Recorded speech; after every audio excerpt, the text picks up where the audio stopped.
என் பேர் சங்கீதா கமல்ராஜ். நான் இடைநிலை வகுப்பில் படிக்கிறேன். வணக்கம், என் பேர் ஸ்ரீவல்லப் ஸ்ரீராம். நானும் இடைநிலை வகுப்பில் படிக்கிறேன். நம்மளோட இன்னைக்கு திருமதி நிஷாந்தி இருக்காங்க. அவர்களை அறிமுகம் பண்ண சொல்லுகிறேன். வணக்கம், என் பேர் நிஷாந்தி கோபால்சாமி. என்னோட 2 பசங்க வள்ளுவன் தமிழ் மையத்தில் இடைநிலை வகுப்பிலும், 2வது பையன் இளம் மழலையிலையும் படிக்கிறாங்க. உங்களோட தமிழ் ஸ்கூல் பற்றி அனுபவம் சொல்லுங்க. தமிழ் பள்ளியில் எங்கள் பசங்க படிக்கிறதுனால தமிழ் நல்லா எழுத படிக்க கற்றுக்குறாங்க. அவங்க நல்லா மற்றவங்கள்ட்ட தமிழில் பேசவும் நல்லா கற்றுக்குறாங்க.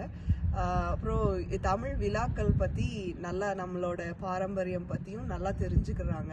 நல்லா அவங்களோட நண்பர்களோட இதை செலிப்ரேட் பண்ணுறதுனால அவங்களுக்கு நல்லா புரியுது.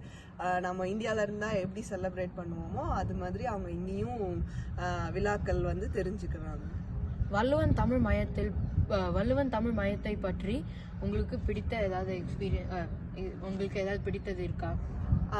வள்ளுவன் தமிழ் மையத்தில் எல்லாரும் ஒருங்கிணைந்து செயல்படுறது எனக்கு ரொம்ப பிடிச்ச விஷயம். வள்ளுவன் தமிழ் மையத்தில் எல்லாமே தன்னார்வலர்களால் தான் இது ஃபுல்லாகவே இயங்குது. எல்லாரும் அவங்கவுங்களோட நேரத்தை இங்கே நம்மளோட குழந்தைங்களுக்கு சொல்லி கொடுக்கறதுக்காக செலவிடுறது எனக்கு ரொம்ப பிடிச்ச விஷயம். தமிழ் ஸ்கூலுக்கு புதுசாக வரவங்களுக்கு ஏதாவது சொல்ல விரும்புறீங்களா? ஆமாம், அவங்க புதுசாக வர்றவங்களும் அவங்களோட நேரத்தையும் இங்கே கொஞ்சம் செலவழிச்சாங்கன்னா நம்ம பின்னாடி வர்ற நம்மளோட சின்ன சின்ன குழந்தைங்க, நம்மளோட பின்னாடி வர்ற சந்ததியினருக்கு நம்மளோட தமிழை பாஸ் பண்ணுறதுக்கு நல்லா யூஸ்ஃபுல்லாக இருக்கும்.